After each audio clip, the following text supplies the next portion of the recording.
Recording is on. The 11th of February, 2021. This is WIKISPEED Standup, and I'm showing red again, yellow. Anyway, we'll be quiet.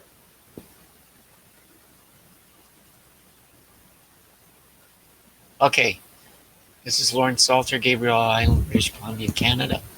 The past week, I don't recall. As projected, I didn't do anything. Coming week is going to be the same. My projection is the same. I did for the last 10 minutes. I looked over the Wiki Factory on the level sensor, which is actually the most interest to me right now. And blocks are the things that are happening in the next 4 weeks. So, and that's it. Okay. That's Michael Wolchik, Saskatoon, Canada. Last week, I reassessed the time that it was taking to figure out how to get everything into the GoPro case, and I decided to recycle my first bracket, cut it into pieces so that it still did what it was supposed to do, but it wasn't as nice. And I didn't get any further than that, but I did decide to do it. I did get a crimper arrived for crimping the female pins onto the small little the pins on the ESP32 and on the distance sensor. But I have not got any cables put together. The Sunfounder Raspberry Pi kit, I received a USB dongle from Amazon and I can't get it to work. So I've got, I think, 2 more days to get it to work, and then I got to send it back or I won't get anything back for it. It does not seem to like the Raspberry Pi. It doesn't want to load drivers or something. Whenever I set it up to be Wi-Fi 0, it shows up as Wi-Fi 1 and stuff. It's just really annoying. And not on the list, but sort of related, I got my Starlink. So my wired DSL was about 8 meg down-ish on average and about 800K up. Starlink so far has been, well, about 54 meg is the lowest I've seen, with 10 meg upload is the lowest I've seen, and the fastest so far has been 160 meg upload and 160 meg download and 30 meg upload. So yeah, it's a fairly substantial difference. And next week, I am hoping to get the GoPro mount done and get some cables crimped together. My blocks, not really. I'm playing with my new Starlink instead of working on my project. Anyway, and that's it for me.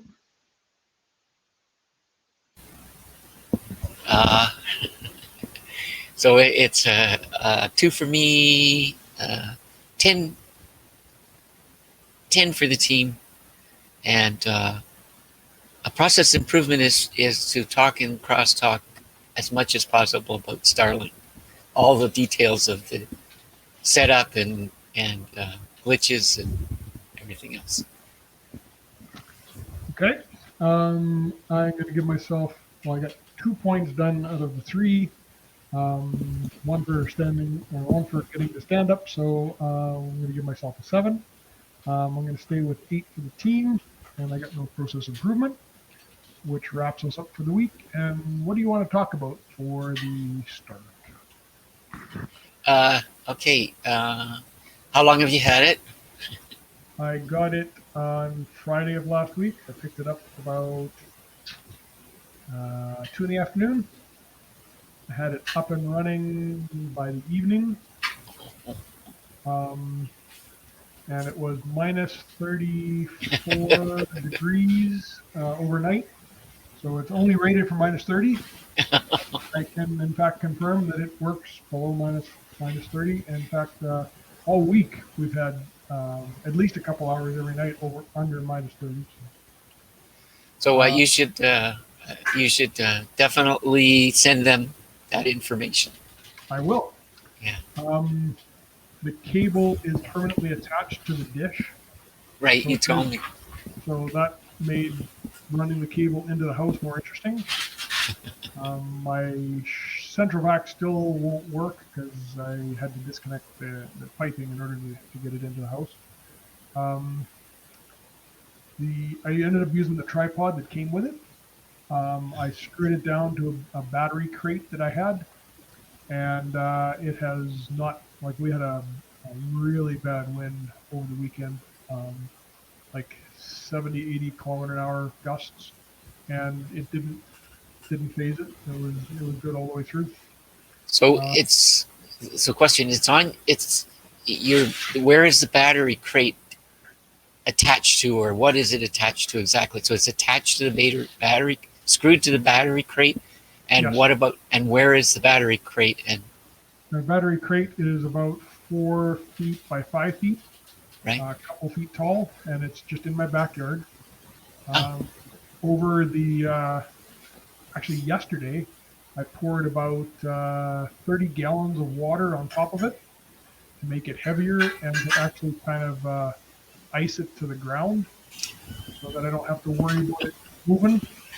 Right. And then it'll be fine there until spring. I got a word for that came to me: Saskatchewan cement. Yeah. Anyway, just remember in spring. The dish is actually pointed kind of a little bit north. North. So what? So it tilts itself.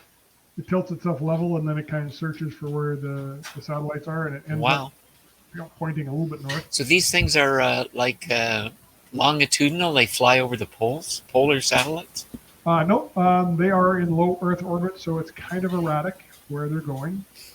And the dish doesn't move. It points itself, and then it's a phase array. So it just points straight up, and software control actually aims the little antennas inside. It's kind of cool. Wow. So it doesn't. Can you see them? Can you see them? Nope. They're inside. It looks like a flat, like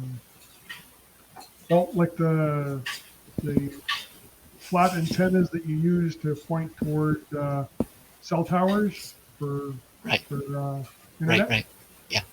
Well, those are usually a beige or a white. This is black, and it's flat. And the bottom part looks like a dish. So, it looks like a 18-inch dish kind of thing. And it went so quickly because it was easy, or because you knew what you were doing? I had a little bit of information from the previous posts. Trying to figure out what to bolt it down to probably took the longest amount of time. Running the cable inside was no big deal. I even supported it, like put little cable brackets on it. Cool. There is no settings. Like, it's not like a router where you set up what the address is going to be and the IP address configuration and the DHCP and stuff. It doesn't look like it does quality of service. It doesn't look like it has settings for a bunch of stuff. So I actually plugged it into my router. Interesting. And just did all that stuff on my router. Right.